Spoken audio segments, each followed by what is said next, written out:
मेरा नाम है स्वप्निल खताल और इस बार मैं एक 2000 फीट ऊंचे पहाड़ पर चढ़ाई करने की चुनौती का सामना करूंगा। यहाँ पर चट्टान भी बहुत ढीली है। अरे मेरा मकसद है इसके शिखर तक पहुंचना और वहां एक रहस्यमय गुफा में रहने वाले बदनाम अघोरी को ढूंढना। ये तो काफी सकरी गुफा है। बड़ी मशक्कत के बाद आखिर हम यहाँ तक पहुँच गए हैं। यही है वो पहाड़ जिसके शिखर के दक्षिणी छोर में कहते हैं कि वो रहस्यमय गुफा है जिसके अंदर वो बदनाम अघोरी रहता है। और अब मैं वही जाने की जुर्रत करने वाला हूँ। इस सफर में मेरा सामना कुछ अनचाही परिस्थितियों से भी होगा। यहाँ से फिसल गए तो सीधे मौत। एक बात तय है कि यह सफर मेरी क्षमताओं की कड़ी आजमाइश करेगा। ये तो सीधी ढलान है, चट्टानों की एक कठिन चढ़ाई।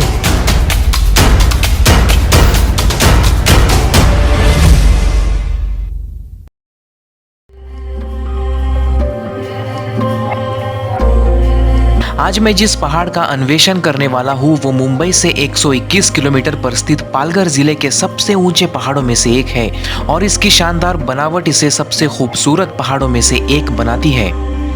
वैसे तो इस पहाड़ के शिखर पर एक मंदिर है जिसके दर्शन के लिए लोग इसकी चढ़ाई करते हैं, लेकिन मेरा मकसद सिर्फ दर्शन लेना नहीं बल्कि इसके शिखर पर मौजूद उस रहस्यमय गुफा को ढूंढना है जिसमें तथाकथित रूप से एक बदनाम अघोरी निवास करता है। इसलिए मुझे इस पहाड़ पर उस जगह से चढ़ाई करनी होगी जहां शायद ही आज तक किसी इंसान ने कदम रखे हो। पहाड़ों की चढ़ाई तो हमेशा ही हैरत अंगेज होती है, लेकिन जो बात इस चढ़ाई को दिलचस्प बनाती है वो है गुफा में रहने वाले उस बदनाम अघोरी की कहानी। जब मैं इस पहाड़ की जानकारी इकट्ठा कर रहा था तब मुझे इस पहाड़ के इतिहास का एक दिलचस्प किस्सा पता चला। कुछ स्थानिक लोगों के मुताबिक यहाँ से करीब 3 किलोमीटर दूर एक गांव है। कहते हैं कि आज से 25 साल पहले उस गांव में एक अघोरी रहा करता था जो अपने काले जादू की विद्या से उन लोगों की सहायता करता था। एक दिन उस गांव के मुखिया के बेटे की तबीयत अचानक से ख़राब हो गई। इलाज के लिए वो उसे उस अघोरी के पास लेकर गया, लेकिन वो अघोरी उस बच्चे की जान नहीं बचा सका। जिसके बाद गाँव वालों को ऐसा लगा कि उस अघोरी ने अपने काले जादू के अनुष्ठान के लिए उस बच्चे की बलि चढ़ा दी। इस घटना के बाद गांव वाले गुस्सा हो गए और उन्होंने उस अघोरी को अपने गांव से खदेड़ दिया। कहते हैं कि उस अघोरी ने उसके बाद इसी जंगल में अपना आश्रय बना लिया और माना जाता है कि इस पहाड़ के दक्षिणी छोर पर स्थित एक रहस्यमय गुफा में आज भी वो अघोरी रहता है। अब इस कहानी में कितनी सच्चाई है ये तो मुझे नहीं पता, लेकिन अगर वहाँ सच में एक गुफा है और कोई उसमें रहता है तो इस कहानी की जड़ तक जाने के लिए मैं हर चुनौती का सामना करूँगा, फिर चाहे मुझे कितनी भी मशक्कत क्यों ना करनी पड़े। ऐसी किसी प्रचलित कहानी की तहकीकात करना या ऐसे इलाके में जाना रोमांचक लग सकता है, लेकिन हकीकत में ऐसा करना बड़ा ही पेचीदा होता है, खास तौर पर तब जब आपका रास्ता ऐसी उलझनों से भरा हो। यहाँ से तो रास्ता बंद है, मेरे ख्याल से हमें वहाँ से घूम के जाना पड़ेगा। चलिए देखते हैं। हम इस निर्जन रास्ते से इसलिए आए हैं क्योंकि स्थानिकों के मुताबिक वो गुफा पहाड़ के दक्षिणी छोर पर है, इसलिए मुझे यहीं से चढ़ाई करनी होगी, क्योंकि अगर उस गुफा में सच में कोई रहता है तो यकीनन वो यहाँ से आता जाता होगा। इसलिए मुझे उसके मौजूदगी के निशानों पर भी नज़र रखनी होगी। हालांकि एक बात 100% तय है कि तहकीकात वाले मेरे इस सफ़र में दिखने वाले इन खूबसूरत नज़ारों को मैं नज़रअंदाज नहीं कर सकता। जब मैं ऐसे किसी परिवेश में आता हूँ तो अपने आप को बहुत बौना महसूस करता हूँ। हमें एहसास होता है कि इस धरती पर हमारा अस्तित्व किसी मिट्टी के कण की तरह है। कमाल की बात यह है कि इतना छोटा अस्तित्व रखने वाला इंसान भी समष्टि को तहस नहस कर रहा है। वैसे क्या आपको पता है कि हर 1 मिनट में लगभग 27 फुटबॉल के मैदान जितना जंगल काटा जा रहा है। अगर ऐसा ही चलता रहा तो वो दिन दूर नहीं जब ये सृष्टि बंजर बियाबान में तब्दील हो जाएगी। जब आप ऐसे किसी परिवेश में आते हैं तो एक सुकून सा मिलता है। जंगल का ये सन्नाटा आपके दिल को छू जाता है। यहाँ आप अपनी सांसों को भी महसूस कर सकते हैं और हमें धरती पर अपने अस्तित्व की हैसियत का भी एहसास हो जाता है। हर साल कई लोग इस तरह के परिवेश में ट्रैकिंग के लिए आते हैं और तजुर्बे की कमी के कारण बहुतों को शिकस्त खानी पड़ती है और इनमें कॉलेज से निकले नौजवानों की संख्या सबसे ज़्यादा होती है, क्योंकि उनके पास पर्याप्त तजुर्बे की कमी होती है। बहरहाल इस दिशा से रास्ता बनाते हुए मैं आगे तो बढ़ रहा हूँ, लेकिन पिछले 2 घंटों से चढ़ाई करने के बावजूद मुझे अभी तक यहाँ किसी भी इंसान की मौजूदगी के कोई सुराग नजर नहीं आए हैं। हालांकि इस रास्ते से जाने का सुझाव मुझे कुछ स्थानिकों ने ही दिया था, लेकिन कुछ स्थानिक इस सुझाव के समर्थन में नहीं थे। जब स्थानिक लोगों से हमने कहा कि हम वहाँ पर जाने वाले हैं, तो उन्होंने हमें यहाँ पर आने से साफ इनकार कर दिया। उनके मुताबिक आज से पहले जितने भी लोग उस अघोरी को ढूंढने या उस तक पहुँचने के लिए आए हैं, वो कभी वापस नहीं आए। लेकिन हम तो इस कहानी की जड़ तक जाना चाहते हैं, इसीलिए मैं उस अघोरी को ढूंढने और उस गुफा तक पहुँचने के लिए पूरी मशक्क़त करूँगा, फिर चाहे उसके लिए मुझे किसी भी मुसीबत का सामना क्यों ना करना पड़े।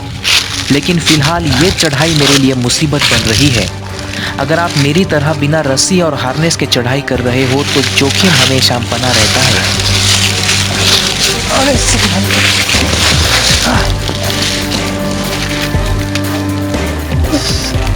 ठीक हो तुम? ठीक हो?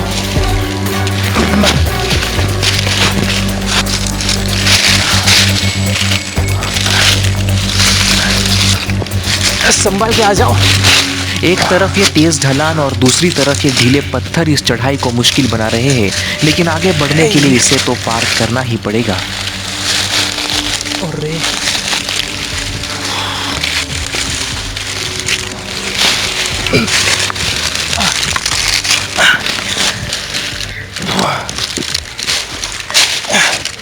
ये चढ़ाई तो मेरी उम्मीद से कहीं ज़्यादा मुश्किल निकली।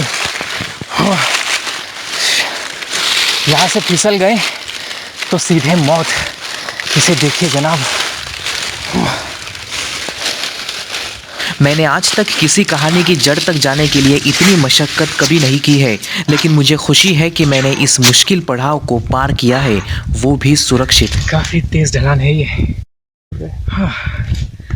यहाँ से चढ़ाई करते करते तो मेरे कसबल ढीले हो गए। अच्छी बात यह है कि हमने लगभग आधा रास्ता पार कर लिया है, आधा और बाकी है। जंगल में हर कदम पर आपकी कड़ी आजमाइश होती है, फिर वो चाहे ऐसी चढ़ाई हो या सही दिशा में आगे बढ़ते रहना। दरअसल जंगल घना होने के कारण आप ज़्यादा दूर तक नहीं देख सकते, इसलिए आप बड़ी आसानी से अपना रास्ता भटक सकते हैं। कई बार लोग एक ही जगह पर चक्कर लगाते रहते हैं, थक जाते हैं, और कई बार ये परिस्थितियाँ जानलेवा भी साबित होती है। इसीलिए आपके पास दिशा सूचक यंत्र होना ज़रूरी है, जिसकी मदद से आप अपनी दिशा का अंदाज़ा लगा सकते हैं। और अगर आपके पास वो नहीं है तो आप अपनी घड़ी का इस्तेमाल कर सकते हैं। अपनी घड़ी की घंटे वाली सुई को सूरज की दिशा में रख दीजिए, और उसके और 12 के बीच का जो अंतर है वो होता है दक्षिण दिशा। अगर आप उस दिशा की तरफ मुँह करके खड़े हो जाएंगे तो आपके पीठ पीछे हो गया उत्तर, उस तरफ है पूरब और इस तरफ है पश्चिम। लेकिन हमें बढ़ना है पूरब की दिशा में, क्योंकि वो गुफा जो है वो उस पहाड़ के शिखर के दक्षिणी छोर में है। तो ये हमारी सही दिशा है।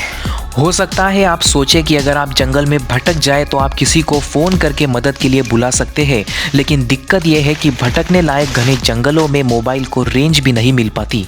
ये बात सच है, क्योंकि हम खुद 2 बार जंगल में भटक चुके हैं।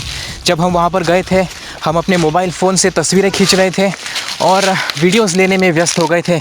हमने इस बात को नज़रअंदाज कर दिया कि हम लोग हमारा रास्ता भटक चुके हैं। जिस वक्त हमें एहसास हुआ तब तक हमारे फ़ोन की बैटरीज डाउन हो चुकी थी।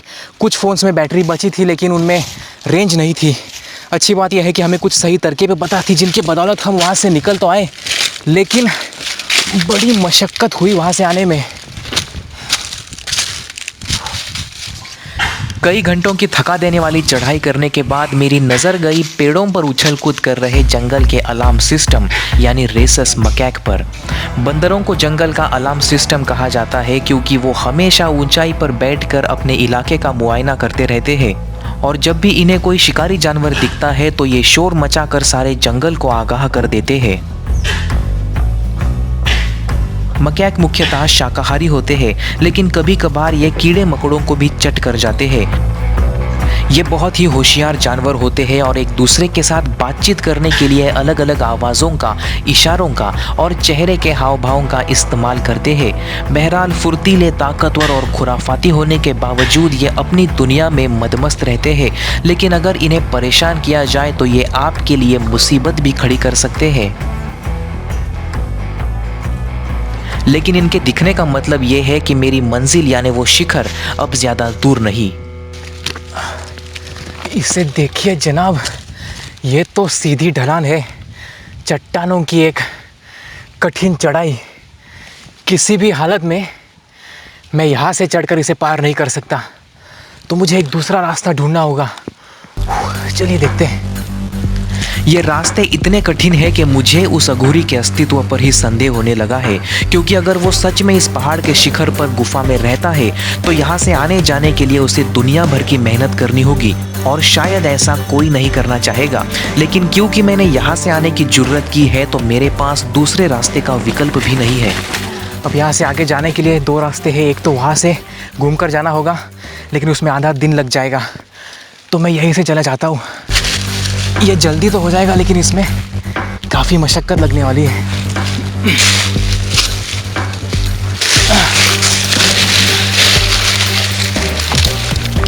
यहाँ पर चट्टान भी बहुत ढीली है। ऐसी सीधी चढ़ाई से चढ़ने के लिए हमेशा 3 जगहों से पकड़ बनाना ज़रूरी है, जैसे कि 2 पैर और 1 हाथ, या फिर 2 हाथ और 1 पैर। अगर आपने 2 या 1 जगह से पकड़ बनाई तो आपके गिरने के आसार बढ़ जाते हैं।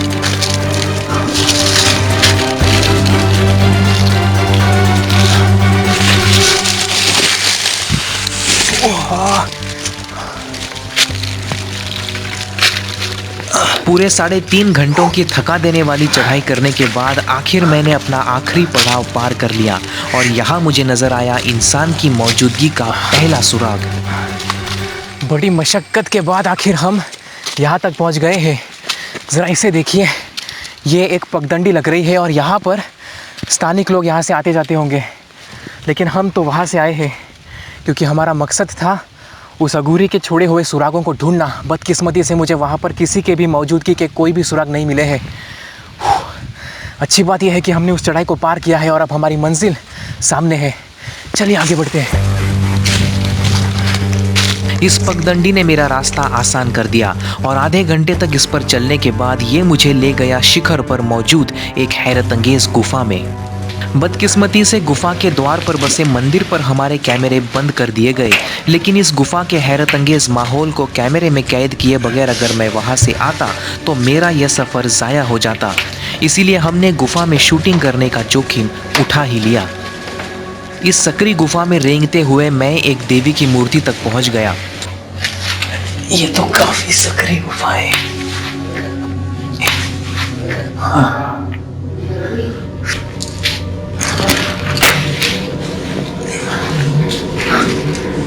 थोड़ी दूरी तक रेंगने के बाद मुझे एक और देवी की मूर्ति नजर आई। इस बात में कोई संदेह नहीं कि ऐसी सकरी और अंधेरी गुफा में जाने का अनुभव हैरतअंगेज होता है। यहाँ आप अपने सीने पर लाखों टन चट्टानों का वजन महसूस कर सकते हैं। यकीनन इस गुफा के दर्शन ने मेरा थका देने वाला सफ़र सार्थक कर दिया।